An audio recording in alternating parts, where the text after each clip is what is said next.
Hey everybody, this here's the Pit Stop Patriot. Welcome to my channel. Like, subscribe, comment.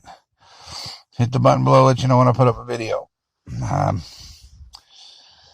I'm doing a video today because I'm going to do something that's a little off for me. But I'm figuring I'm going to do this because it might help some people out. I mean, there's other videos on here about it too, but I figure why not throw mine out there too. I have a 2005 Lincoln Town Car. Has the 4.6 V8 in it. I have been having a little bit of an issue with it for over a year. Started last year.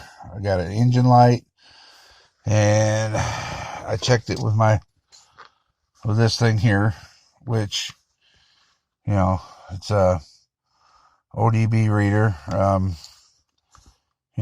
Standard one. It's ODB2, so the newer cars take these ODB2 monitors here.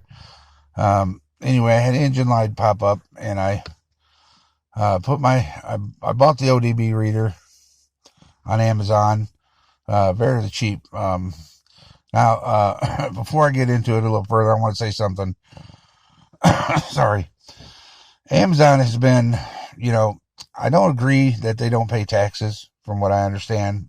One of the biggest corporations in our country, and they don't pay taxes, but hey, that's just me. I don't agree with that. I think everybody should pay their fair share, but I use Amazon because you cut out the middleman. Okay, when you order something from Amazon, you can find it sometimes a little cheaper on there than you can anywhere else. I've built up my tool collection on Amazon. I've gotten quite a bit of tools off there, and it didn't cost me as much as it would as going to like AutoZone and buying them. Sorry, I got a little bit of a congestion today. Anyway, yeah, so now, so I go to AutoZone or Amazon and buy a lot of my stuff. This ODB2 reader I bought on there, I don't think it cost me more than $30 for it, and it was a good deal. So, anyway, I'm gonna, if you need parts for your car or whatever, go on there, put your vehicle on in your Amazon account in your garage. They have a feature on there called My Garage. And anytime you search up a part that you're looking for, look it up on there first before you go before you go and buy it at the parts store. Look it up on there first. Yeah, you might have to wait for it to come to you, and if you can, it's a good idea. I mean, you save yourself quite a bit of money. Now, the engine light that I was having problems with, when I put the code reader on, it popped up a P109, I think it was, or code. And it was my fuel rail pressure sensor.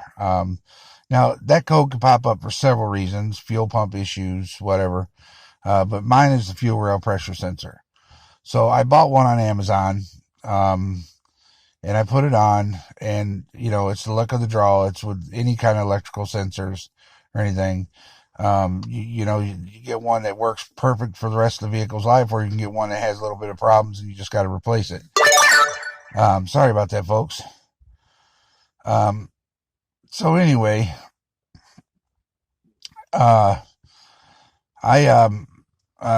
ended up buying a fuel rail pressure sensor on Amazon for like $20, and I put it on, and that took care of the code. I didn't have a problem with it whatsoever for about 8 months, and then I started getting a gas smell in my car, and and I didn't know what it was for sure, but I knew it was at the top of the engine because I was getting it as stop at a stop sign or whatever. The car would get a gas smell in it big time. So I got out there taking a look, pulled the cover off the top of the engine, and it was a fuel rail pressure sensor. The one I bought on Amazon had started leaking at one of the seams, and it was leaking down on my fuel rail, which was what was causing my gas fumes inside the car. So I pulled the new one out, the one I replaced, the old one with. I pulled it out and put the old one back on until I could, get another one. And that took care of the gas smell, and everything. So, but it started popping codes again. Now my issue with a lot of people don't have the same issues that I had with the code popping up. Some people will run into the issue where the car isn't running right. The gas, you get, or black smoke from your engine, your tailpipes and all that stuff. My issue is my car runs perfect. I just use a lot more gas and the engine light keeps popping up. So, and I will show you what I was talking about as far as the fuel leaking out along the seam. As you can see right here, this little groove right here, these grooves, this little kind of square groove here, as you can see, that is sealed in with some kind of plastic, anyway, that's where it was leaking. It had corroded in one of the corners here and was leaking out that spot. So I put the old one back on, and I'm going to be putting, and I ordered a new one, and this is the new one. This is my fuel rail pressure sensor, and I will show you in the video where that is located on this car. It's fairly simple to replace. It's area at the top of the motor on the fuel rail. Easy to get to. You got two bolts, one on each side. Pop it off, pop this off, unplug everything. Now, I will tell you one thing when you do this, and a lot of people have found it to be an issue if they don't, is put a little dab of oil on the O-ring here. A little dab of oil, because when this goes back in, it snaps back in, kind of pushes in, it gets into a groove in there, and this will go in a little easier, won't cause it to pinch or collapse it on one side or whatever. Just put a little bit of oil on your O-ring, not too much. It doesn't have to be a whole lot. Just so when you push it in, you twist it a little bit, slides in. It doesn't pinch this O-ring and cause it to flatten out or collapse, basically. So I'm going to get started, and I will come back on here and show you where it is and how to take it off and put it on. Thanks. Welcome back, everybody. This here is what I was talking about. This here is the cover on the engine. I know this is not going to be easy to do. Here's the cover on the engine. There's a Allen wrench bolt here, as you can see.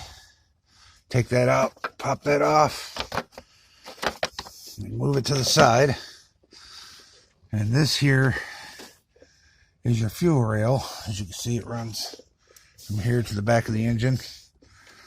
And this here is the fuel rail pressure sensor. Has a vacuum line that runs to it, and the two bolts. These are 5/16 bolts, and you have the wiring harness here. So just kind of give this thing a pop, pull.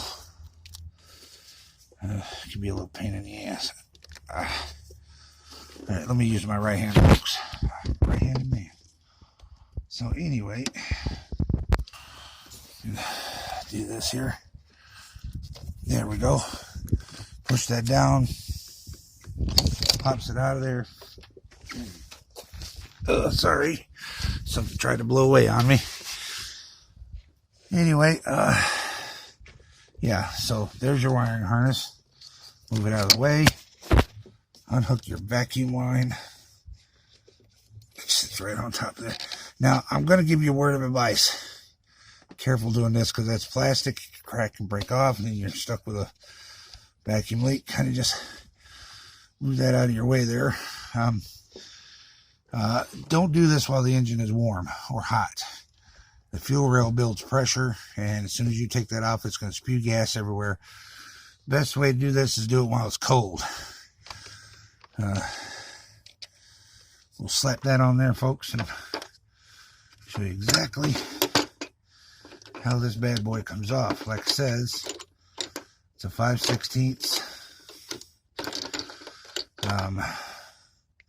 5/16 socket. And always remember, righty tighty, lefty loosey. Don't over tighten these, because they will break or whatever. Just Take that loose there. Yeah, there we go. Take it loose.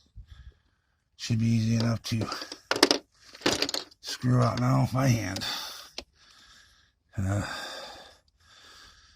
Take this bad boy all the way out. Both screws. Be careful not to lose your screws either. Otherwise you'll have to go to the damn part store and get more bolts. I like to just set them over here on top of my tools. That way I don't lose it. Now I just did a run here a little while ago. It's been sitting for about a good hour and a half. So hopefully this pressure is off the rail here. So we don't get spewed with gas. But yes, this is a simple start if you're having issues with your car with the fuel and then that code pops up. This is a simple start to fixing this issue. This is what I would start with first and then work my way back to the fuel pump. So yeah, here. Now these are in here a little tight. You want to just kind of work it back and forth.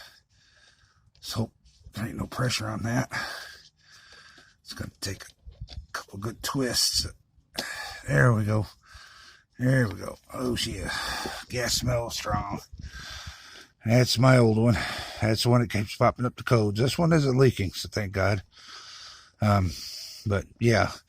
So, as you can see, that's where it goes. A little bit of gas on me. And that's where it's going to go. That's your fuel rail. That's where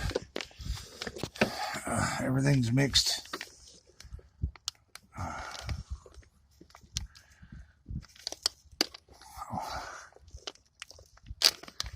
All right, dummy.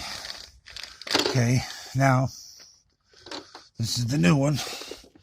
This is the one we're putting in its place. Now, this is just a simple. There we go. Now, I am going to pop my oil cap because I'm going to need a little bit of oil and I don't want to use a whole bunch.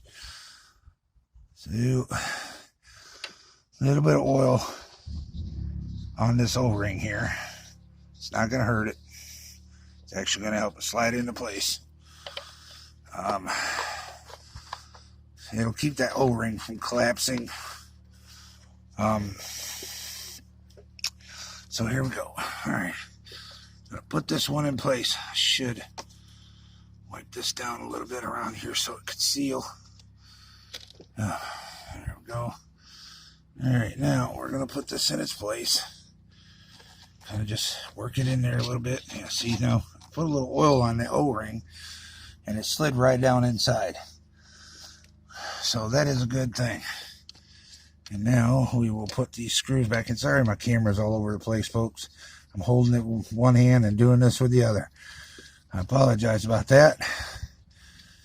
Yeah, and now, like I said, when you put these back in here, don't over tighten them. That O-ring will seal it, but you don't want it loose either. But don't over tighten them because it could crack the housing on the sensor, and then you're just into having to wait for a part to come in again, or having to go pay that high price at the auto parts store. Now this sensor I got for $10 on Amazon. If you go to AutoZone or O'Reilly's or any of them, you are paying anywhere from 100 to 150 bucks for one of these. So save yourself some money. Go on to Amazon, look them up there first. Just give these a little tight on each side. You don't want to overdo it, like I said. So you can crack the housing on these things. Give that a good tightening there. Come back over here and do the same on each side. You know, just try to look it up your torque specifications if you want. I'd imagine they have one. If you have a torque wrench, I don't have one. So I'm just going to tighten it snug. But if you have a torque wrench and you know how to look up the torque specifications and stuff, do that. There we go. I'm not going to over tighten it. Now all it's left to do after you do that is plug all your stuff back in. you know, here's my sensor wire. Slide that back in. You hear the snap. Pop your vacuum line back on. There you go. And then all you have to do is replace your cover, which is a good idea. Keeps all that excessive water and everything off the top of your engine. This is gonna be a fun one, guys. See, it's got these little notches down here that go into these slots, and you got to get it in there, otherwise it don't sit right. As you can see here, there's one on this side, there's one on the other.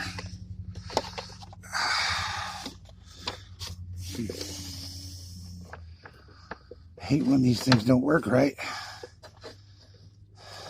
All right. Yeah, there we go. That's pretty much it. And you just tighten it down with an Allen wrench. And that's how you replace it. And I hope this helps you out. If it does, please like, subscribe, comment. I appreciate it. And I'll see you on the next time.